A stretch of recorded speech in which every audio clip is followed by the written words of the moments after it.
That gate is within Ridgeline Estates maintenance corridor, Mr. Mercer, and you will remove that padlock by Friday, or we will remove it for you. That was Brenda Holt, president of the Ridgeline Estates Homeowners Association, standing in my gravel drive on a Wednesday morning in November of 2023, with a clipboard pressed to her chest and a man in a pressed polo shirt hovering behind her, like a shadow that had learned to carry a measuring tape. She had just finished telling me that the iron gate at the eastern edge of my 11-acre property, the gate my late wife Clara picked out of a salvage yard in 2011, and that I hung myself on a Saturday with a borrowed post pounder, now belonged, functionally, to her jurisdiction. She used that word, functionally, as if saying it with enough confidence made the recorded deed irrelevant. I looked at her clipboard, then at the man behind her, then back at Brenda. I did not say anything at first. I let the quiet sit there between us in the thin November light until she lifted her chin a little and added that this was not a negotiation. What Brenda Holt did not know was that I had already been to the Kerr County Tax Office twice that fall, that I had run the parcel numbers on the 4-acre scrub lot sitting on the other side of that gate, and that the lot was 9 months delinquent on its property taxes with no owner of record responding to any notice. In Texas, that road leads to one place. I had the auction date circled on a calendar above my workbench. I want to ask you something before I go any further. If someone stood in your driveway and told you that your gate was theirs now, and you already knew a way to make the whole argument disappear before it touched a courtroom, would you wait them out, or would you move? Drop your answer in the comments. Because what I did next took patience. It took a binder that eventually needed 2 rubber bands to hold it shut, and it took 4 acres of brushy hill country land that nobody else in that room had thought to want. My name is Dale Mercer. I am 58 years old. I spent 30 years as a licensed civil engineer and land surveyor, mostly on county road and drainage projects in the Texas Hill Country, before I scaled back to part-time consulting. My wife Clara and I bought the 11-acre property outside Kerrville in 2009. The deed is in both our names, recorded at the Kerr County Clerk's office on March 14th of that year. The parcel sits on a limestone ridge above a seasonal creek that runs along the south fence line, a 2-bay metal workshop I built out in phases over 6 years, a small frame house that we updated room by room, and a single-track gravel access road that runs along the eastern boundary from the county road gate south to the shop in the house. That road carried a recorded easement going back to 1987, filed by the original landowner before the Ridgeline subdivision had so much as a plat number. Clara died in the spring of 2021.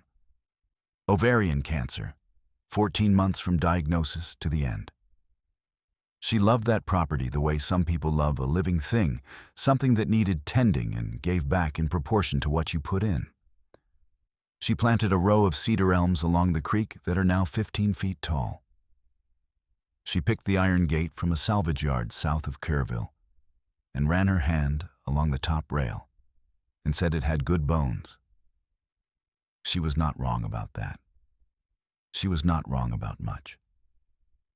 My daughter Mia was 13 when her mother died. She is 16 now and she lives with me, and she has Clara's habit of noticing details that other people walk past. That habit mattered. I was not a man who had made enemies before Ridgeline Estates arrived at my fence line. The HOA existed before I moved in. It governed a subdivision of 43 homes on the western side of my boundary, which was a lawful survey line with a fence on it. My deed was 11 years older than the Ridgeline plat. I had no covenants with them, no shared amenities, no recorded agreement of any kind. For the first decade, I owned the land. I was a decent neighbor. I kept my fence in repair. I waved at the dog walkers who used the path along the county road. when Ridgeline's landscaping company left a gate latch unsecured one spring and 3 horses got onto my property. I called Brenda's predecessor to sort it out instead of billing them for feed. That was the baseline. Brenda Holt had been HOA president for 5 years by the time she first sent me a letter. The letter arrived in my shop mailbox on a cold Tuesday in February of 2022. On Ridgeline Estates letterhead with her name printed in a serif font at the bottom. It informed me that my access road, running along what she called the Eastern Maintenance Corridor shared with Ridgeline Estates, was subject to a compliance review, and that I would need to schedule a walkthrough with the HOA's compliance officer or face a fine of $250 per week for continued non-compliance with corridor maintenance standards. I read the letter twice at the workbench. I went to my desk and pulled up the county's online plat viewer and looked at the parcel boundaries for about 30 seconds. The line was where I knew it was. Her maintenance corridor existed nowhere in the recorded documents. I put the letter in a manila folder, wrote the date on the tab, and set the folder on the corner of my desk. I did not call Brenda. I did not write back that day. I drove to the Kerr County Clerk's office on Thursday and paid for a certified copy of my deed and the 1987 easement. The clerk was a woman named Priscilla, who had been in that office for 20 years and who stamped both documents with the kind of efficiency that tells you she had seen this particular errand before. I thanked her and took the copies home and put them in the folder. That was the beginning of the binder. The compliance officer showed up the following Monday at 9:30.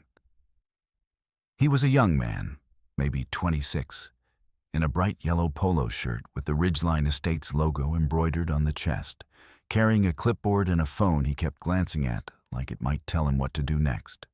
He introduced himself as the HOA's facilities coordinator and said he was there to conduct the corridor compliance review.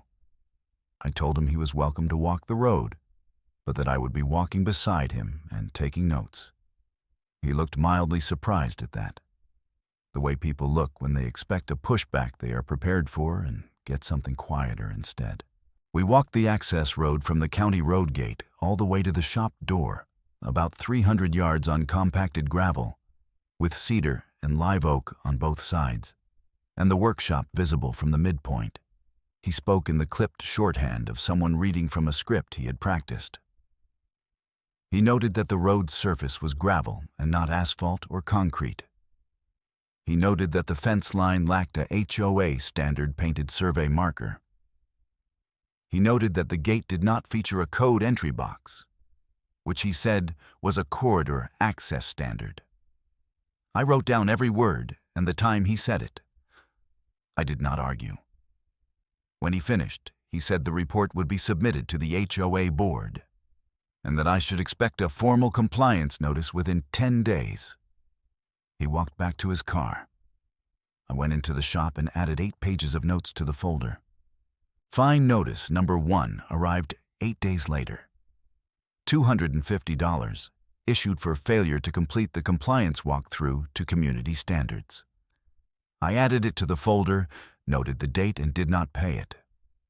Deputy Luis Reyes arrived on a Thursday morning in March, rolling his tan county cruiser slowly up my access road in response to a complaint Brenda Holt had filed with the sheriff's office. He parked at the shop and walked toward me with his hat in his hand, which I read as a man who was there because he had to be, not because he believed in the errand. Luis was a professional. He explained that the complaint alleged I was restricting access to a shared maintenance corridor, that a fine had gone unpaid, and that the HOA had formally requested a welfare check on the status of the corridor. He said he was obligated to respond to any filed complaint, regardless of whether he personally found it credible. He said all of this in the flat, careful voice of someone who had learned early that a patrol officer's job is to document what he sees and let the legal system sort out what it means. I met him at the tailgate of my truck with the certified deed and the 1987 easement already in my hand. I had put them in a manila envelope that morning on the chance he showed up. He studied both documents carefully, holding them at arm's length and tilting the pages slightly against the light. He said the records appeared to support my ownership claim, and that the HOA's characterization of the road as a shared corridor did not appear to be reflected in anything he was looking at. He said that in his opinion, the matter was civil rather than criminal, and that there was not much a deputy could do about a civil dispute over a property line. I asked him what documentation would change that picture. What would it take for a pattern of contact like this to be escalated to something the county attorney's office would act on? He thought about that for a moment, looking out past the gate at the cedar on the other side of the fence line. He said 8 or more documented incidents, meaning formal written notices, physical interference with property, unauthorized entry on recorded land, would give the county attorney enough to flag the file for review and potentially for a nuisance filing. He said if I was documenting, I should keep going and not stop. 8 incidents. I wrote that number on my legal pad while he was still standing at my tailgate. He saw me write it and nodded once, the way a man nods when he has said the thing he came to say, and can leave with his conscience clear. He backed his cruiser down the access road, and I watched the dust settle behind him and added the visit to the folder. Incident 3. By the end of 2022, the folder had grown into a folder and a half. I had 4 documented incidents. The original compliance letter with the false maintenance corridor language, the unauthorized walkthrough conducted without my consent, fine notice number 1 for $250, and a second fine notice for $250 issued in September for what the paperwork called continued non-compliance with gravel surfacing standards. I had answered each notice with a certified letter citing my deed reference and the easement filing number, with a copy of the recorded documents attached. No response came to any of my letters. Brenda did not call. Brenda did not write back. Brenda kept sending fines as if my responses did not exist, which told me something about the nature of the campaign. She was not trying to resolve a dispute. She was building a file of her own. In October of 2022, she sent the compliance officer back. He came on a weekday while Mia was in school and I was running a boundary verification job on the far side of the county. Mia had come home to find him standing at the gate with his clipboard, measuring the road width with a rolling tape. She had taken 4 photographs from the kitchen window and texted them to me at 2:15 in the afternoon. I had her print the photographs that evening and added them to the folder with the date. Unauthorized entry on recorded easement property, second occurrence. The folder needed a binder clip by November. I switched to a proper 2-inch ring binder and a set of tab dividers before the year was out. In January of 2023, Brenda escalated in a way I had not anticipated. She sent 2 men in a white pickup truck, both wearing Ridgeline Estates vests, to spray paint the top rail of my iron gate with a yellow stripe. She said afterward, in a letter, that the stripe designated HOA corridor property per community marking standards. She did not call me first. She did not send a notice. She sent men with a spray can to mark something she did not own, which told me we had moved past the administrative phase. Clara's deer cameras had been running since 2015, 4 of them on the property, recording to 2 separate hard drives in the shop. The 2 men pulled up to the gate on a Tuesday afternoon, got out, spray painted a 4-inch stripe across the top rail, and drove away in 11 minutes. I pulled the footage that evening, saved a copy to the second hard drive, and dated the file. The gate rail was still wet when I added the footage log to the binder. Incident number 5. I pressure washed the stripe off the next morning. A fine notice arrived 6 days later for $350, citing tampering with HOA corridor property markings. Incident number 6. I added it to the binder and wrote the new running total in the margin of the legal pad. It was somewhere in that stretch that I started looking more carefully at Garrett Holt. Brenda's husband had his name listed as managing member on a company called Ridge Development, LLC, and he had been appearing at Kerr County Planning Commission meetings for about 18 months, pushing for a zoning adjustment on the eastern edge of the Ridgeline Plat. I had seen his name in a newspaper notice about the planning meetings, but had not thought much of it until I started adding the financial logic to the compliance campaign Brenda was running. The two things were being run from the same household. That was enough to make me curious. I submitted a public records request through the county portal in late January of 2023 for all Ridge Development LLC filings and Planning Commission submissions from the prior 2 years. The response took 11 business days.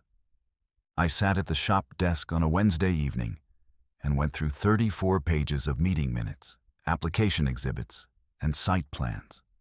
What I found on page 19 changed my understanding of everything that had happened since Brenda's first letter. The application described a planned 22-lot residential expansion on the eastern edge of the Ridgeline subdivision. It required a construction access corridor running along the eastern boundary of the existing plat, meaning along my gravel road, through my iron gate, and out to the county road on the far side. The application included a note flagging that the corridor would require coordination with the adjoining landowner or a formal easement agreement. Garrett's attorney had appended a cost comparison. Building a new construction road from an alternate route through the rocky limestone terrain on the north end of the plat would run approximately $340,000. The note suggested the eastern corridor route would reduce that cost to near zero if a shared use agreement could be established. That was the arithmetic. That was Brenda's fine campaign in plain numbers. She was not enforcing community standards. She was manufacturing a paper record of contested corridor use that Garrett's attorney could cite in a future easement application. Every compliance letter, every fine notice, every walkthrough was a brick in a wall Garrett was trying to build under my property rights. I sat with that for a while. Then I got another folder, labeled it Ridge Development, and filed the entire printout in it. 6 documented incidents. 2 to go. Carla Faust was the Ridgeline Estates board secretary. She had served on the board for 4 years, lived in the subdivision for 11, and was, by every account I had ever received from Ridgeline residents I crossed at the hardware store or the feed co-op, a sensible and honest woman. She knocked on my shop door on a Tuesday afternoon in April of 2023 while Mia was inside at the kitchen table working on a history paper. I heard the knock and came out of the back bay, wiping my hands on a shop rag. Carla was standing outside the door with her arms crossed and her jacket pulled close, though it was not cold. She looked over her shoulder once toward the county road before she said anything. She said she could not put her name on anything in writing. She needed me to understand that first. I told her I understood. She said she had been on the board long enough to know when a board motion was about the community and when it was about something else. She said there had been a closed session in February that she was not comfortable with. She said a plain white envelope on the workbench between us said she hoped I knew how to use it, and walked back out to her car without looking at me again. I watched her drive to the county road and turn north before I opened the envelope.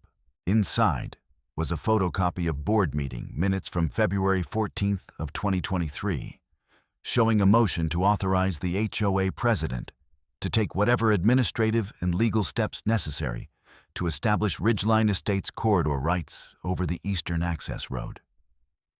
The motion had passed 3 votes to 2. Garrett Holt's name did not appear anywhere in the minutes, but the language in the motion was lifted, almost word for word, from the road access section of his Planning Commission application. The match was close enough that I pulled Garrett's application from the Ridge Development folder and held the 2 pages side by side. The same phrase appeared in both. Administrative establishment of shared corridor rights predating the current ownership dispute. I put both documents back in their respective folders and added Carla's envelope to the binder. Incident 7. 1 more to go. On a Thursday morning in October of 2023, my phone rang at 10 minutes past 8. It was Mia. She had driven out to pick up a set of survey stakes I needed for a client job that afternoon, something we had done without a second thought half a dozen times that year. She said the gate had a lock on it she did not recognize. Her voice was controlled, the way Clara's used to get when she was managing something that had startled her. I asked her to describe the lock. She said it was a heavy commercial padlock, thick, shackle, silver body, threaded through the hasp on the outside of the gate. Not our lock. Our lock was a brass combination unit that had been on that gate for 6 years. I told Mia to stay in her truck. I told her not to touch anything. I drove out from the shop in the work truck and called Deputy Reyes on the way. He was at the gate within 40 minutes. He walked the hasp twice, looked at the gate hardware, and asked me when I had last used the gate. I told him the previous Tuesday. He asked if I had authorized anyone to add a secondary lock. I told him I had not. He looked at the lock for a moment longer, then went to his cruiser and came back with a set of bolt cutters. He removed the padlock himself, placed the pieces in a plastic evidence bag, and tagged it. He said the installation of a third-party lock on a recorded easement was not a civil matter. He said the county attorney's office would be receiving a call before his shift ended. He turned out of the gate and headed back to the county road, and I stood there in the gravel for a moment looking at the gap in the hasp where Brenda's lock had been. 8 incidents by Luis's count, 11 in my binder. 2 years of documentation, and the other side had just handed me the one that changed the filing category. I had noticed the scrub parcel the first time I walked the full boundary of my property back in 2012, a year after Clara and I finished the shop. It was 4 acres of cedar, limestone outcrop, and a few scrubby post oaks. Sitting between my eastern fence line and the county road on the far side of my gate. The parcel had a different tax identification number from my property, a PN 7741. And the county records showed it had last sold in 2006 to a landholding company out of San Antonio. I had looked at it the way you look at a neighboring piece of ground when you are still learning your own land. Noted it, filed it mentally, moved on. After the padlock incident, I pulled the tax records for APN 7741 again. The holding company had dissolved in 2022 with no recorded successor.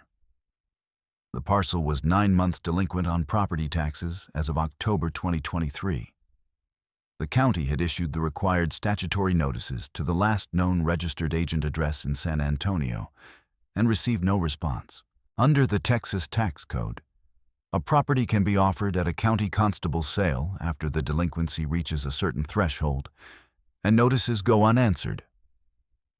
The Kerr County Tax Office had already set the auction date, the second Thursday of January, 2024. I called Walt Briggs the morning after the padlock incident. Walt had been surveying Kerr County land since 1986. He had run the boundary line on the original Ridgeline plat back in 2001, and he had the field notes in his filing cabinet. I asked him to run the eastern boundary between my property and APN 7741 formally, with a recorded document at the end of it. He came out in the 3rd week of November and spent half a day on the ridge with his equipment, moving the way a man moves who has done this particular thing for a long time and is not in a hurry because he does not need to be. When he handed me the plat overlay that afternoon in the shop, he set it on the workbench and put his finger on the line between my parcel and the scrub lot. He said the line was where it had always been. He said my gate sat inside my recorded boundary by 14 feet on the near side. He traced the eastern boundary south from the county road to where it met the creek, following the line with his fingertip. And there was not a millimeter of ambiguity in any of it. He said nothing in the Ridgeline plat, the HOA covenants, or any recorded instrument he could locate gave Ridgeline Estates 1 inch of authority over my road, my gate, or the parcel on the other side. He said he had run the Ridgeline plat back in 2001, and it had never touched my deed. He filed his survey with the county clerk on December 3rd. I had the receipt in the binder by that Friday. Deputy Reyes forwarded the full complaint file to the county attorney's office the same week. 14 documented incidents running from February 2022 through October 2023. $6,200 in levied fines with no legal basis. 1 criminal padlock incident with physical evidence in the chain of custody. And a complete copy of the Planning Commission records connecting Garrett Holt's road application to the escalation timeline. The Kerr County tax lien sale was held on a Thursday morning in the county commissioner's courtroom, a wood-paneled room that smelled of old carpet and proceedings that had been running longer than anyone in the room could remember. The ceiling fans turned slowly without doing much about the heat from the January sun through the south-facing windows. 8 parcels were on the list. A PN 7741 was item 3.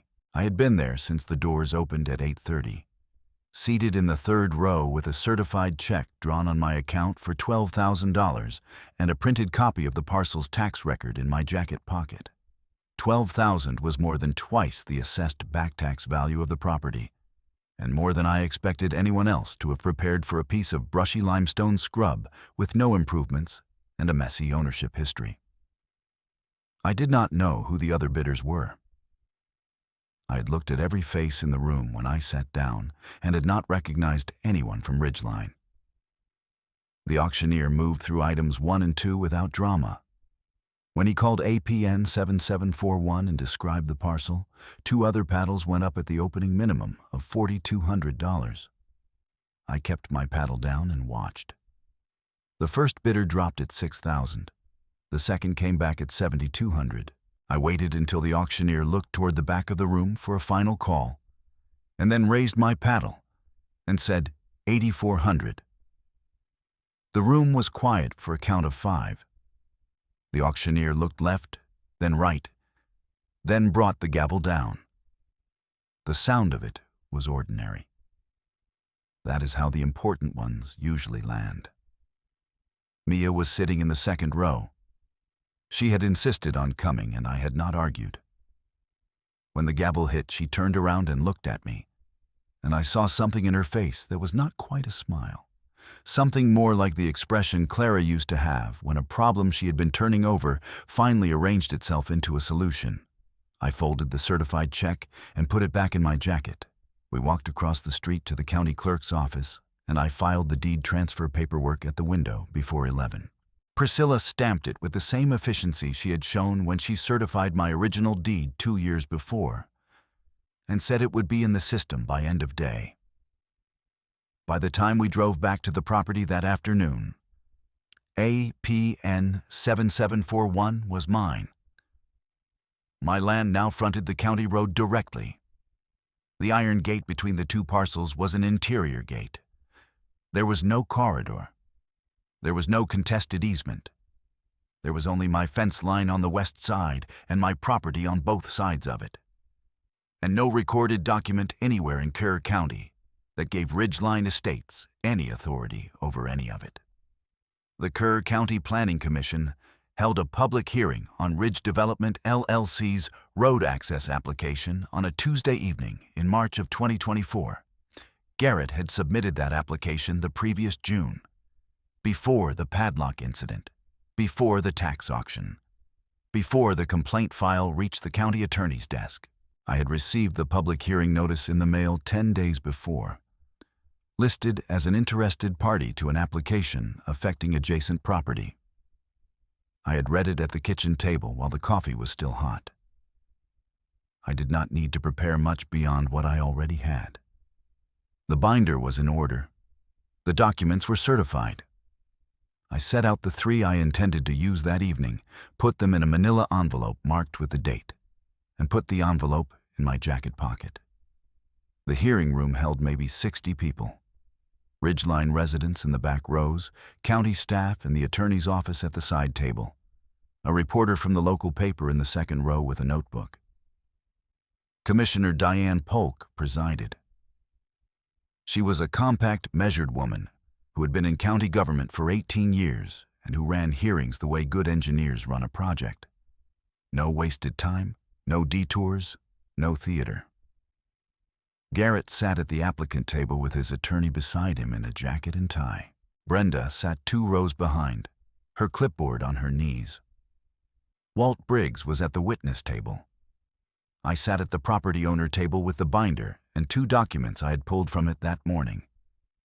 The certified deed for APN 7741, recorded January 14th, 2024, and Walt's filed survey from December. Garrett's attorney opened with the argument that the Eastern Access Road represented a historical shared corridor, that access had been functionally shared for years, and that the Ridge Development application was a formalization of existing use.